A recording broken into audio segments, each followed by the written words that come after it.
در کتابخانه ملی تاجیکستان اولین نمایش کتاب‌های نوروزی که به جشن بین‌المللی نوروز بخشیده شده است، شروع گردیده است. در نمایش مذکور کتاب‌های تاریخی نویسندگان کلاسیک و شاعران و نویسندگان معاصر کشور از قبیل نوروزنامه خیام، مراسم‌های موسمی تاجیکان آسیای میانه، آداب و رسوم نوروز، نوروز عالم افروز و دیگر عیدهای سنتی سال و چندین کتاب دیگر آید به نوروز بین‌المللی با زبان‌های روسی و تاجیکی و با خط فارسی نیز گذاشته شده است.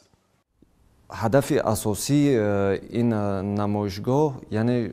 آشنا کردن هم مردم تاجیکستان و هم مهمانان خارجی از یعنی عنعنه و جشن‌های سنتی قدیمی تاجیکان محسوب می‌یابد. به گفته مسئولان کتابخانه ملی، در این گوشه نمایشگاه تنها جزئی از کتاب‌های اهمیت تاریخی داشته نوروزی را گذاشتند و در روزهای نوروز نیت دارند از مخزن صدها کتاب‌های دیگر را در صحن کتابخانه منظور هواداران نمایند.